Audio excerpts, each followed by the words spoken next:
Hello, PAMP fans.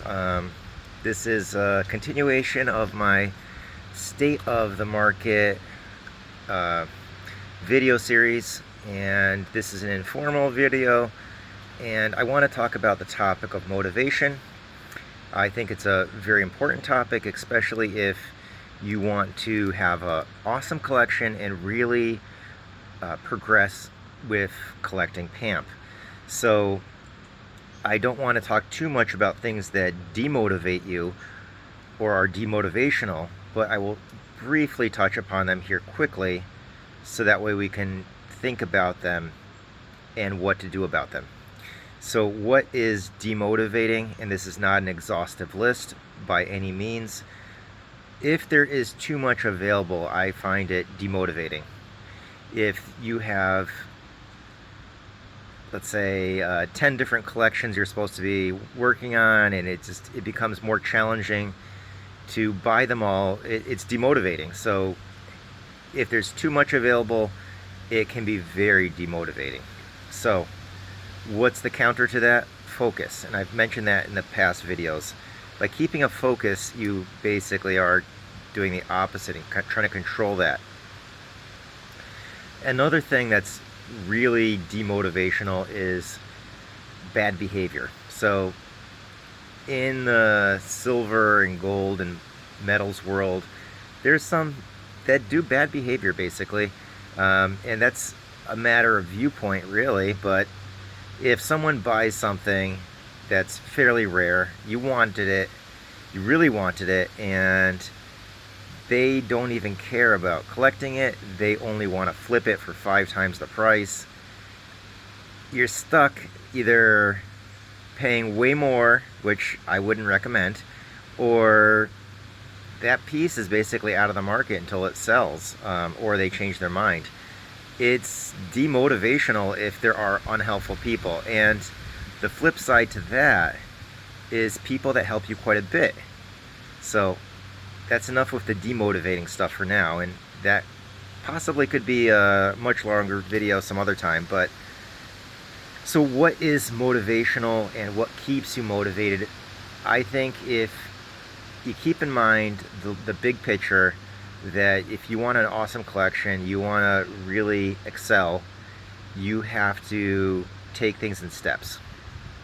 Don't overdo it, in other words. I think overdoing it is one of the pitfalls. You know, at the moment you might have a lot of money to spend, but you really don't have any emergency savings. You don't have any. You have your bills barely paid off, and it can really quickly turn to the point where you're stuck, and then you have to sell your collection. So, I guess this video, in a way, is tips for keeping your collection and selling it when you want to, not when you have to. So people overdo it quite a bit, and I think that's one of the reasons why new people get out of collecting, because they got too much into it. You know, it's fun, but at the same time, if you overdo it, you get stuck. You don't know what to do, and you know, emergencies happen, so you have to pay your bills off. So I would recommend making sure you have enough savings on hand, having your bills paid off as much as possible. Sometimes when I know I'm going to, there's certain times a year when there's more bills than others, I purposely prepay certain bills. You know, prepay the cell phone bill for a few months, because it's going to be a lot easier, and I don't want to get stuck where I won't be able to keep collecting. Or what if there's something that comes out to be available that's unusual? If you're stuck and too tight on money, you won't be able to afford it, and you'll miss out on the opportunity. So having funds on hand, I even try to keep a little fund on hand just in case of emergencies. If there's any really cool PAMP coming out, and am really reluctant to even try to touch that unless it's really good. So I do try to save that for emergencies. Now, of course, what I'm saying is theoretical. I don't follow it to the T perfectly, but if you try as much as you can, I think these things are going to help keep you on track and keep you motivated.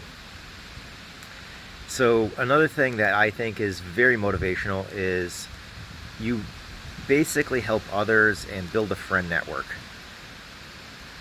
The metals community is small enough where there aren't a lot of people in this. You know, there are, but there aren't. A lot of people know a lot of people, so if you help people out, they will help you out, and it's good, I would say, overall, even though it might not seem like you're like a lot of sellers can't help a lot of people out because they don't have the time to, they don't have the bandwidth to even worry about that. But if you're helping others out, it's building a stronger community, and that's how you're getting helped out. So I can tell you there are certain people that help me out tremendously, and over the years, the bigger your network is of people that help you, the better off you're going to have an awesome collection is. So another thing that I find probably the most motivational is new finds. So for the last few months, there's been a few things, there's been a lot of new PAMP coming out, but as far as older stuff goes, there's been less of it. But in the last few weeks, there's been a number of things that I'm actually really excited about.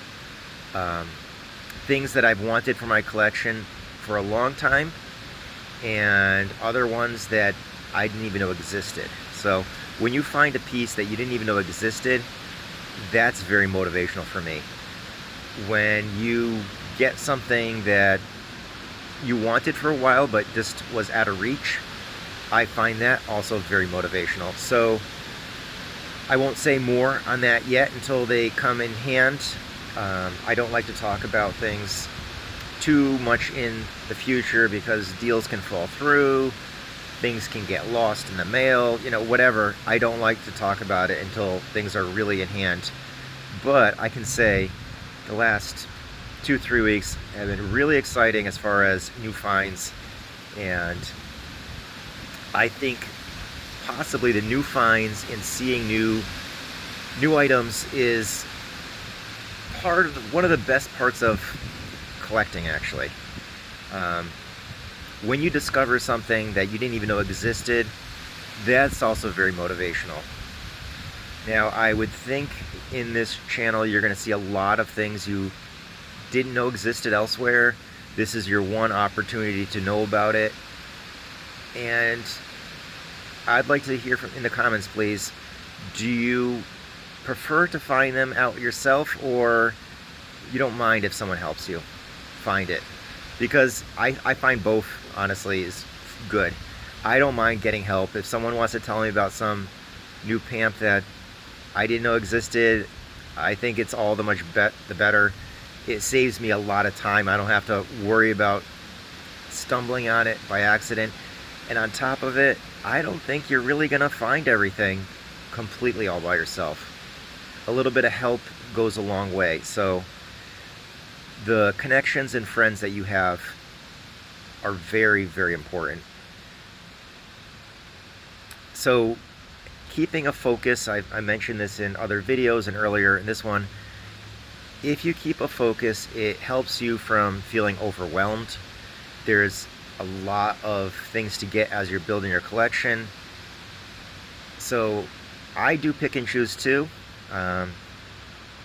So there's certain things that I like more than others, even though I do try to get quite a bit. When push comes to shove, there's definitely certain things that I don't bother getting. The price-wise, it just doesn't make sense. And not that I'm thinking resale value at all times. You do have to keep it in mind a little bit, because if you only buy stuff that you'll lose money if you had to sell, not really a good idea. So, of the things available right now, so we have PAMP from Switzerland, we have PAMP being made in the US, and we have MMTC PAMP from India. When push comes to shove, MMTC PAMP probably is a lower priority for me. I do have a fairly good MMTC PAMP collection, but there is a lot out there, and being outside of India, it's not easy to get.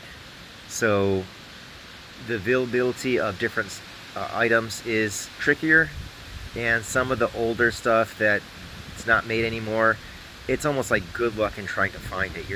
It's almost impossible. So when it's almost impossible to find, and there isn't a huge market for MMTC PAMP in the big scheme of things, there are some collectors that like it, but that's outside of India. That's still a very growing area.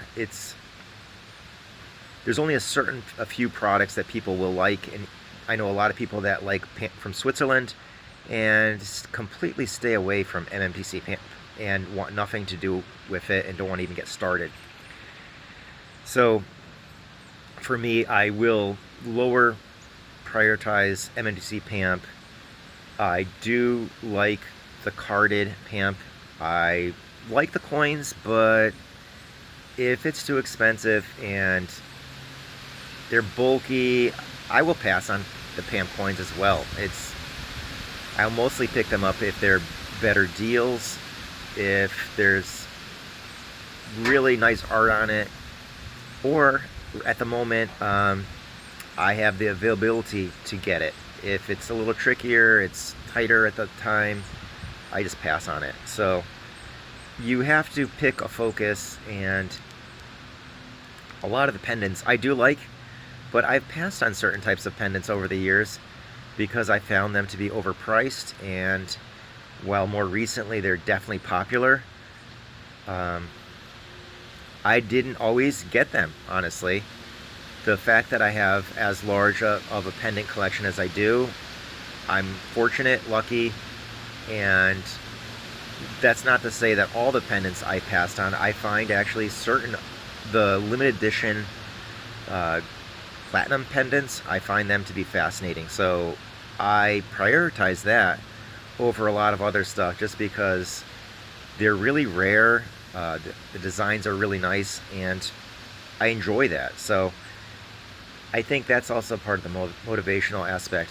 If you're doing what you really enjoy, it's more likely you're gonna have more fun and enjoy this collecting overall better. So even keeping a focus of which designs, which mints do you buy? Have I only bought PAMP over the years? Of course not. I'm kind of curious if you want to say in the comments, would you be interested in seeing on occasion other things that besides PAMP that I've collected? I can share that if you're interested. But keeping a focus really it's worked well for me. Certain designs that I've really liked over the years that are not PAMP, if I see it, it's just so eye-catching, so grabbing. Now it has to be really grabbing for me to want to get it, because I just, again, want to try to keep the focus. But there's been some that I found to be so interesting that I just had to get one. So don't overdo it. Keep a focus. Build a friend network. Try to help people out. People will definitely help you out. And the people that help you out, you really want to treat them well and do what you can to keep that relationship going, because I can think of there's certain people that have helped me out over the years that my collection wouldn't be what it is if it wasn't for them. So that's pretty powerful. It's not the people that are big time dealers that really could care less about helping your collection. They want to flip it for 5 times the price and make it harder for you to collect. They're not going to help you. There are some big dealers out there that are really great. I mentioned in a past video, RJ Bullion in the last 4 years or so has been very helpful for me to get the new releases, and also some older ones that just happen to pass by their hands. So extremely helpful. That's a good example that I can think of for a larger dealer that's helped me out a lot. And there are some small people that, they're not dealers, they're just collectors, and they don't like PAMP perhaps, but they know you like PAMP and might give you the information or link when they see it for something that's interesting that they see. If it wasn't for that, I can tell you at least 10-20% of my collection wouldn't be what it is, because people have helped me basically. So I think it's really, really important to help people out. And I know there's been certain dealers that are more, they're smaller dealers, but they're like mid-sized smaller. So this is like quite a big hobby for them, of selling, that is. They've reached out to me and asked me some questions, and I basically gave them information. They probably made more money because I told them information. And during the discussion, it came really clear how that they never help anybody. They're only out for the money, and it's honestly kind of sad, because I understand they want, this is like a business now, but it really is sad, because they're not helping anyone. They're really taking advantage of a situation only to make money, and those people are not going to help you out, or rarely will help you out. When I reviewed just how much time I've volunteered and shared information, how many hours I put into it in the last year, few years, 10 years, it became obvious and overwhelming just how much I put into helping others, which they don't. They could care less and just want to make a quick buck. So again, the dealers, they're useful. They're part of the marketplace, and they can help you get things that you need. But certain ones just, what can you say? They're not helpful. So stick to the people that do help you out a lot, because they are the ones that are going to really grow your collection out. So that's my informal discussion of the market today and what's going on. I do hope the tips I've shared here in this video about what is motivational will help you build up your collection further and think long term. So don't think 1 year, 2 years. I hope you will be collecting not just today and tomorrow, but a decade from now, 2 decades from now. And when you, in 2 decades from now, look back on what you've done, there's definitely a sense of accomplishment, and it would be impossible to have that kind of collection that you've built over 2 decades without you keeping focus, keeping on track, keeping motivated, and not getting distracted. And not getting distracted even by other things in life, the bills that might come up. So good luck in your adventure. Thanks for joining me today, and take care.